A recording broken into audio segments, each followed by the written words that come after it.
Hi dears, welcome back to our YouTube channel. അപ്പോൾ ഇന്ന് ചെയ്യാൻ വേണ്ടി പോകുന്നത് നമ്മൾ സാരീൻ്റെ താഴത്ത് ചുണ്ട് കെട്ടാൻ വേണ്ടി പോകുന്നുണ്ട്. അപ്പോൾ നമുക്ക് എത്ര പോരെയാണ് വേണ്ടതെന്ന് വെച്ചാൽ അത്ര പോരെ ഈ സാരിയുടെ സൈഡ് ജസ്റ്റ് ഇങ്ങനെ കട്ട് ചെയ്തെടുക്കുക. നമുക്ക് നൂലിളക്കി കിട്ടാൻ വേണ്ടിയിട്ടാണ് കേട്ടോ. കുറച്ച് കട്ട് ചെയ്യുക. ഞാനിപ്പോൾ അതിൽ ഗ്രീൻ കളർ മൊത്തത്തിൽ നൂല് ഇതുപോലെ എടുത്ത് കളയുന്നുണ്ട് കേട്ടോ. അതിന് ശേഷം നമുക്ക് ഇതുപോലെ നൂല് പതിയെ പതിയെ കൈ കൊണ്ട് വെച്ചിട്ട് ഇങ്ങനെ വലിച്ചെടുക്കുക കേട്ടോ. നമുക്ക് നഖത്തോണ്ട് ഇങ്ങനെ ഇളക്കിയെടുക്കുക എടുക്കാം. അല്ലാന്നുണ്ടെങ്കിൽ നമുക്ക് സൂചി ഉപയോഗിച്ചിട്ട് ഇതുപോലെ ഇങ്ങനെ വെച്ച് കൊടുത്താൽ നമുക്ക് നൂലിളകിയിലേക്ക് വരും കേട്ടോ. അപ്പോൾ ഗ്രീൻ മൊത്തത്തിൽ ഞാൻ ഇതേപോലെ ഒന്ന് അഴിച്ചെടുക്കുന്നുണ്ട്.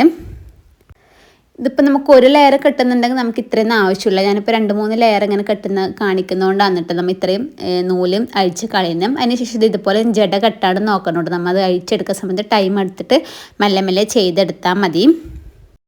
ഇനി നമുക്ക് എത്ര വീതിക്കുള്ളതാണ് വേണ്ടതെന്ന് വെച്ചാൽ അതിനനുസരിച്ച് മാർക്ക് ചെയ്യും. ഇപ്പോൾ 1 ഇഞ്ച് വീതിക്കുള്ളതാണ് എടുക്കുന്നത്. അപ്പോൾ ഈ ഒരറ്റം മുതൽ ആ ഒരറ്റം വരെ 1 ഇഞ്ച് വെച്ചിട്ട് ഫുള്ളായിട്ടും നമുക്ക് മാർക്ക് ചെയ്തെടുക്കാം കേട്ടോ. 3/4 ഇഞ്ച് എടുക്കുന്നെങ്കിൽ അങ്ങനെ എടുക്കുക, 1.25 എടുക്കുന്നെങ്കിൽ അങ്ങനെ എടുക്കുക. അത് ഒരാളുടെ ഇഷ്ടത്തിനനുസരിച്ചും ചെറുതായിരിക്കുമ്പോൾ കുറച്ചും കൂടി കാണാൻ ഭംഗിയുണ്ടാവും കേട്ടോ. അപ്പോൾ അതുപോലെ എടുക്കാം. അതിന് ശേഷം നമുക്ക് ഇതുപോലെ ചീർപ്പ് ഉപയോഗിച്ചിട്ടൊന്ന് വാർന്ന് കൊടുക്കണം. ജട കളയാൻ വേണ്ടിയിട്ടാണ് നമ്മൾ ഈ നൂലിങ്ങനെ കെട്ടുന്ന സമയത്ത് ഇങ്ങനെ ഒന്ന് വലുതും ചെറുതും കുടുങ്ങി പോവുകയൊക്കെ ചെയ്യും. അപ്പോൾ അതുകൊണ്ട് ആദ്യം ഇതുപോലെ നല്ല വൃത്തിയിൽ വാർന്ന് കൊടുക്കാം കേട്ടോ. വാർന്നിട്ടൊന്ന് സെറ്റായതിന് ശേഷം നമുക്കത് കെട്ടിട്ട് കൊടുക്കാൻ പറ്റും കേട്ടോ.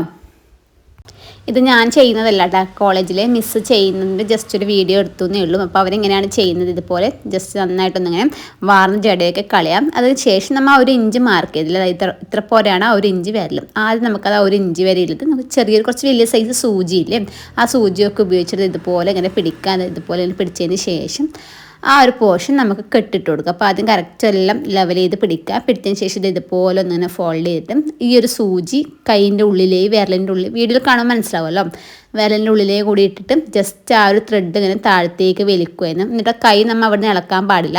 എന്നിട്ട് സൂചി അതിൻ്റെ ഉള്ളിലേക്ക് വെച്ചതിന് ശേഷം കൈ എടുത്തിട്ട് നല്ല വലിക്കുക, എന്നിട്ട് ടൈറ്റ് ചെയ്യുക. ഇതുപോലെയാണ് കേട്ടോ ചെയ്തെടുക്കുന്നത്. ഞാൻ പറയുന്നതിനേക്കാളും കുറച്ചും കൂടി ക്ലിയർ ആയിട്ട് നിങ്ങൾക്ക് വീഡിയോയിൽ കാണുമ്പോൾ മനസ്സിലാവും കേട്ടോ. അപ്പോൾ ഒരെണ്ണം നമ്മൾ ഇതുപോലെ ചെയ്തു.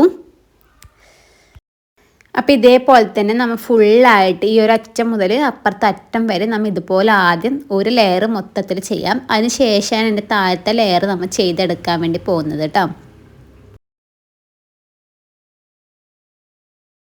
അപ്പോൾ നമുക്ക് കുറച്ചെണ്ണം ചെയ്തിട്ടുണ്ട്. സെക്കൻഡ് എങ്ങനെ വരുന്നത് നോക്കാം. നമ്മൾ ആദ്യം എടുത്തതിൽ നിന്ന് ഫുള്ളും രണ്ടാമത്തേതിൽ നിന്ന് കുറച്ച് നമ്മൾ വിടണം, കുറച്ച് എടുക്കാൻ പാടുള്ളൂ കേട്ടോ. രണ്ടാമത്തേലത്തെ കുറച്ച് നമ്മൾ മൂന്നാമത്തേലേക്ക് കൂട്ടി കൊടുക്കാനുണ്ട്. അതുകൊണ്ടാണ് ആദ്യത്തെ ഫുൾ എടുക്കുക, നമ്മൾ താഴത്തേക്കുള്ള നൂല് മൊത്തം. രണ്ടാമത്തേലിൽ നിന്ന് ആ താഴത്തേക്കുള്ള നൂലിന് പകുതി ഭാഗം എടുക്കുക കേട്ടോ. പകുതി ഭാഗം എടുത്തിട്ട് നമ്മൾ നേരത്തെ ചെയ്ത കണക്ക് തന്നെ ചെയ്യുക. സൂചി വെച്ച് ഇതുപോലെ തിരിച്ചിട്ട് ജസ്റ്റ് ഒന്നിങ്ങനെ വെച്ചിട്ട് ടൈറ്റ് ചെയ്ത് കൊടുക്കുക കേട്ടോ. അപ്പോൾ നമുക്കത് ഇതുപോലെ കിട്ടിയും. അപ്പോൾ നമ്മുടെ ഈ രണ്ടാമത്തേൽ കുറച്ച് പകുതി കട്ടും. ആ ഒരു പകുതി നമ്മുടെ മൂന്നാമത്തേൽ നേരെ ഇതുപോലെ പകുതിയാക്കാം കേട്ടോ. ആ ഒരു പകുതിയും ഈ ഒരു പകുതിയും തമ്മിലാണ് അടുത്ത കെട്ടിട്ട് കൊടുക്കുന്നത്. അടുത്ത മൂന്നാമത്തേൻ്റെ പകുതിയും നാലാമത്തേൻ്റെ പകുതിയും അങ്ങനെയാണ് നമ്മൾ ചെയ്ത് കൊടുക്കുന്നത്. അപ്പോൾ ഈ കെട്ട് വ്യത്യാസമില്ല, നേരത്തെ ചെയ്യുന്ന കണക്ക് തന്നെയാണ്. അത് ഒരാൾക്ക് ഇഷ്ടമുള്ള കണക്ക് കെട്ടിക്കൊടുക്കാം. ഇതുപോലെ റൊട്ടേറ്റ് ചെയ്തിട്ടും ആ സൂചി ഉപയോഗിച്ചിട്ട് വലിക്കുന്ന വെച്ചാൽ കറക്റ്റായിട്ട് എല്ലാ ത്രെഡും കറക്റ്റ് കിട്ടാൻ വേണ്ടിയിട്ടാണ് കേട്ടോ. എല്ലാം വേറെ രീതിക്ക് ചെയ്യുന്നെങ്കിൽ അത് കണക്ക് ചെയ്യാം. ഇതുപോലെ വെച്ചിട്ട് അത് ടൈറ്റ് ചെയ്ത് കൊടുക്കാം. അപ്പോൾ ഇതേപോലെ തന്നെയാണ് ഫുള്ളായിട്ട് ചെയ്യുന്നത്. പിന്നെ അതിൻ്റെ താഴത്തെ ലെയർ ചെയ്യുന്ന സമയത്ത് ഈ ഫസ്റ്റ് പോർഷൻ മൊത്തത്തിൽ എടുക്കണം കേട്ടോ. പിന്നെ ഇതിൻ്റെ പകുതി അങ്ങനെയാണ് എടുക്കുന്നത്. അപ്പോൾ ഇതുപോലെയാണ് അതിൻ്റെ ഫൈനൽ ലുക്കായിട്ട് വരുന്നത്. ഇപ്പോൾ 2 കളർ, ഫസ്റ്റ് റെഡ്, അത് കളർ വ്യത്യാസം വന്നുകൊണ്ട് കേട്ടോ ബ്ലാക്ക് വരുന്നത്. അപ്പോൾ ഇങ്ങനെയാണ് ഇത് ചെയ്തെടുക്കുന്നത്. അപ്പം മനസ്സിലായിട്ടുണ്ടാകുമെന്ന് വിചാരിക്കുന്നു കേട്ടോ. ഞാനിത് ഫസ്റ്റ് ടൈമാണ് ചെയ്യുന്നത്, കാണുന്നത്. മിസ് ചെയ്യുന്ന സമയത്ത് ജസ്റ്റ് ഒന്ന് വീഡിയോ പിടിച്ചു എന്നേ ഉള്ളൂ കേട്ടോ. ആർക്കെങ്കിലും യൂസ്ഫുൾ ആണെന്നുണ്ടെങ്കിൽ ആയിക്കോട്ടെ വിചാരിച്ചും. പുതിയൊരു വീഡിയോ ആയിട്ട് വരാം കേട്ടോ. Bye bye.